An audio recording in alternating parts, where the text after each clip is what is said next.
that trade ability, discard a card and draw two, which you'll be doing right here.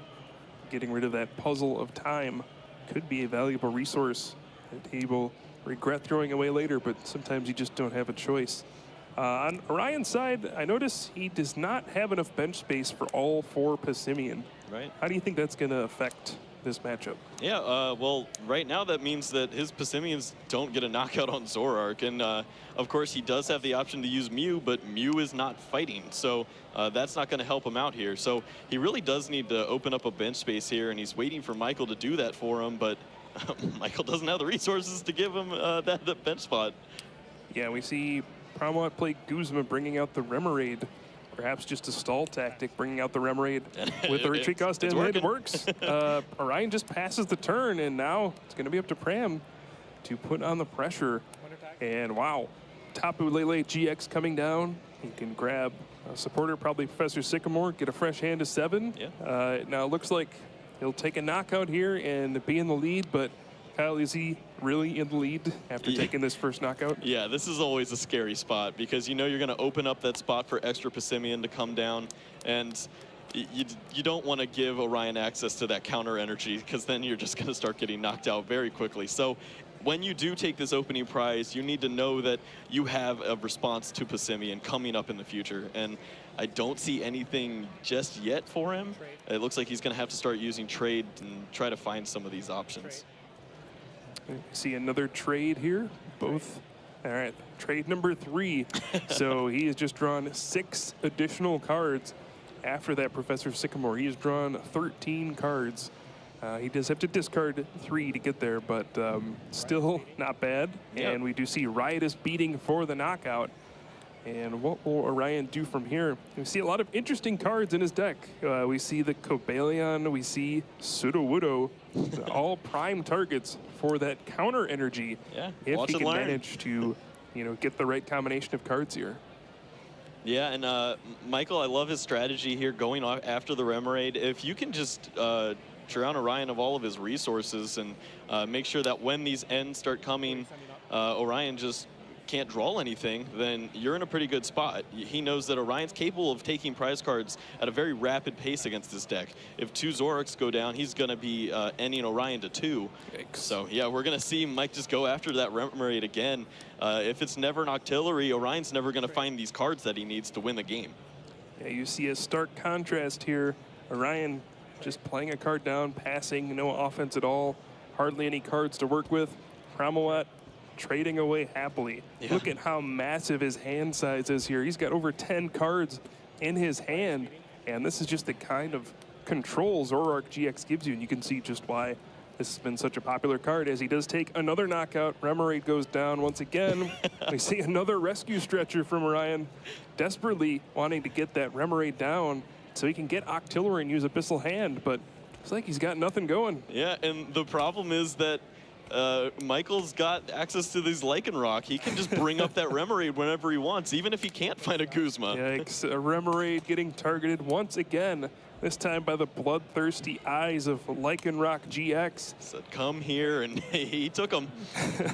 And more trades. At this point in the game, you can discard excess cards you don't want, so that if your opponent does play an N, you don't draw them. Yeah, and all you have left is good cards in your deck. You're probably going to win. One more Riotous beating, one more knockout. Remoraid goes down a 3rd time, and Orion just picks up his cards. Yeah. So, hey, if I could get an Octillery out, that'd be great. But you're not going to let me do that, are you, buddy? Yeah, I don't think this is how Orion envisions this matchup going. This is probably one of the decks he wanted to play against. Yeah. It's a heavy Zoroark-GX deck. You got to think that's why he played Passimian in the first place, but sometimes we just don't get the setup, and that's what happened there. Michael Pramawat takes game number 1. Yeah, the matchup seems very favored for Orion if he's able to get everything that he wants going, but especially when you think about the fact that Lycanroc is going to need 2 energies to attack because it doesn't really get access to that double colorless. So if you're able to just take the only energy off the board in a Zoroark, the only real attacks that Michael has available is to just bring up another Zoroark, which he doesn't want to do. So if we see an aggressive start from Orion and he starts to take these knockouts early, you'd think that he'd be in the driver's seat, but Michael just took it there. Yeah, I was talking to Pram earlier in the day, and he was telling me that He's essentially playing Lux Chomp, which is an old deck that dominated back in like 2010, 2011. It was all about taking cheap knockouts using that bright look ability with Luxray GL level X. Now Lycanroc-GX with that same ability. Bloodthirsty Eyes, just same thing, different name. Yep. And we see exactly why right there. Just turn after turn, just targeting down a bench Pokemon, bringing it out, knocking it out. And it's, once it gets going, it's tough to stop. Yeah, you have a Acerola is kind of like your Poke-turn. You get to pick yourself back up and do it all over again. Yeah, Zoroark's your Claydol. Yeah, perfect, yep. All right, so game number 2 here in round 5. At the Memphis Regional Championships, Orion does not look happy with his starting Pokemon. We'll see what it is. And oh no, Passimian in the prize cards. That's not good for him. And 2 choice bands, so not a great start. And it looks like his starting Pokemon is Tapu Lele again. Yeah, you don't get to use the ability when you start with him, which means that's not very good. Yep. And we're gonna see Orion just start off with an N. The same thing we saw out of Michael. It ended up working well for Michael. Maybe it'll work for Orion here. So we will see an N, both players shuffling in and then drawing a card for each prize card they have remaining. So that'll be 6 for both at the start of the game. So game number 1 did not go well for Orion. I don't even think he did damage. Kyle, what does he have to do in game number 2 to jump out ahead here? Well, he needs to find a Remoraid on this first turn because he's not going to get knocked out on the opening turn, which means that he can then have access to that Octillery and get himself going. You really need to be able to get all of your Passimians down and not have your bench flooded with these extra Tapu Lele. So starting with 1 is obviously not where he wants to be. And yeah, it doesn't look like his hand's going to help him out too much. But really just having access to that draw so that you can draw the same way Michael was is what he needs. So we saw Orion attach that double colorless energy, but it immediately gets discarded by the Enhanced Hammer from his opponent. And we're seeing Enhanced Hammer pop up in decks more and more because we just see so many decks relying on special energy. We were seeing 2, 3, sometimes 4 Enhanced Hammers in decks, and it's been crazy to see. Professor Sycamore from Michael discarding a Rescue Stretcher and Zoroark-GX, but hey, who needs Bridget? You just draw all your basics. Yeah, this worked out very well for Michael. He just drew into everything he needs. He has the Zoroark in hand along with a Guzma, so if this Remoraid does come down, he has immediate knockout potential there in his hand, just waiting. And it looks like Orion's going to have to discard another energy card and his Sudowoodo. Yeah, that's a painful discard. Sudowoodo has to be one of your good cards in this matchup. You know, you just slam it down with a counter energy. You get to use Watch and Learn, knock out a Zoroark-GX. And the strong energy is his only like non-colorless energy in his deck. So discarding that has to be painful as well. Orion also getting the first bit of bad news here. That his Passimian is in the prize card, so he is going to have limited damage output. And as you mentioned earlier, some choice bands were in the discard or in the prize cards as well, which means that he might not be able to hit the numbers that he needs to take out Zoroarks. Yeah, now starting with Tapu Lele-GX is painful in general, but I think against a smart player like Pramawat, it might be even more devastating because he'll understand you only have so many bench spots. In a lot of matchups, your opponent can just knock out Tapu Lele-GX and give you the bench spot left, but I don't think Pram will do that. I think with all the Guzma and Lycanroc-GX, he'll just go around it and make sure Orion is always feeling the pressure of his bench. You only get 5 spots. We don't have Skyfield anymore in the standard format, so each bench spot is precious, or even that Mew he might regret playing down. Right. And we saw Michael just going after the Remoraid over and over and over again, which kept opening up the same bench spot that Orion needed to have as Remoraid's spot. So we'll see if he's able to do that again, or if he's going to go with a different approach here, maybe start knocking out Passimians. But it worked last time. I don't see why he wouldn't just try it again. Yeah, we do see Nest Ball for that Remoraid coming down, and looks like probably no attack this turn for Orion. He would have loved to get the team play knockout on that Zorua if he could, perhaps get out to a quick lead, but I don't see any Floatstone in his hand. That Tapu Lele-GX seems like it's stuck there, but do see Special Charge shuffling in those 2 special energy, which will be important for this deck. It's all about the double colorless. Yeah. And this just goes to show how important that Enhanced Hammer on that opening turn was. for Michael. It really limits what Orion's able to do here, and that Lele is stranded. Indeed. So back to Michael's turn.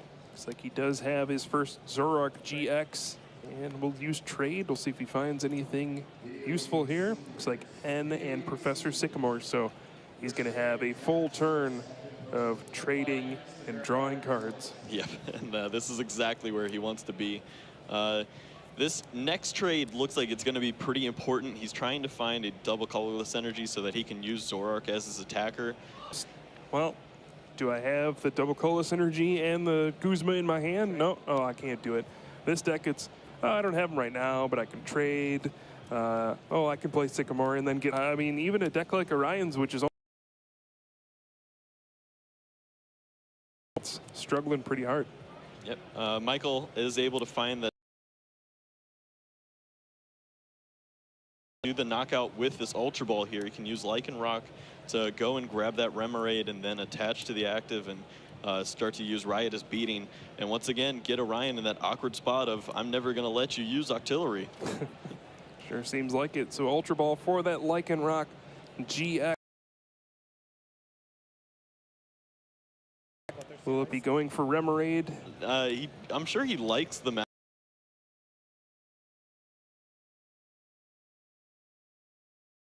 This matchup. Yesterday, a lot of players that are on Michael's team were using a Passimian deck. So he's probably seeing this a lot and really...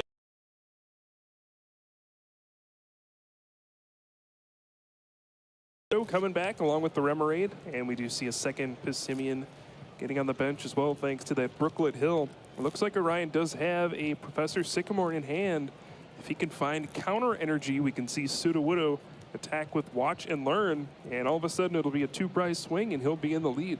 Yeah, it's a really strong sweep for him if he's able to find it off these 7 cards here. It has a double colorless, but that's not a counter, so he's going to have to go fishing for it. Will he find counter energy off of these 7 cards? It would be a big draw here. He does play 3 of them in his deck. Oh, no. I don't see a counter energy. Yep, I don't see any energy. And that's not good. No energy cards at all for Orion, and man, that means he doesn't really have any good attacks here. He has no other energy. He can team play with Passimian if he really wants to. That's not nearly enough damage. It's going to do 80, and that's barely even enough to set up a 2-hit knockout. It's just not pretty.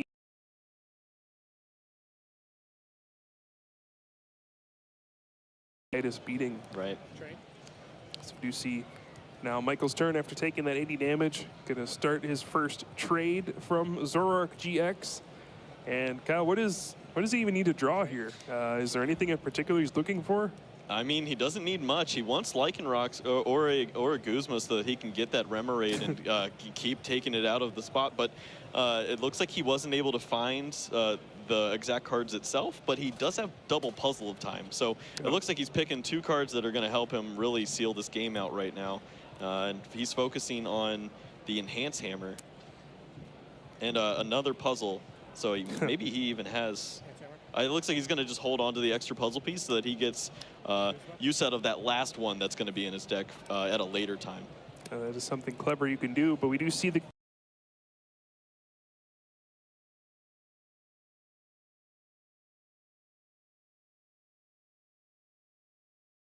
out and down to 4 prizes already. You got to think the time is now. Orion has to start putting up a fight here. Yep, and Michael did find another Lycanroc in his prize cards. It's another great addition to his hands. He's going to be able to continue to put on all this pressure, and when he's able to start putting on that pressure with Lycanroc, it's going to be a different story than Zoroark, because the one-hit potential kind of slips away from Orion at that point. I see Brooklet Hill for guess who? Remoraid. just let him live. That Remoraid's never going to get to evolve. Poor guy. All right, so Brooklet Hill for Remoraid. Again, you have to wait a turn for your Pokemon to evolve, so can't get Octillery quite yet.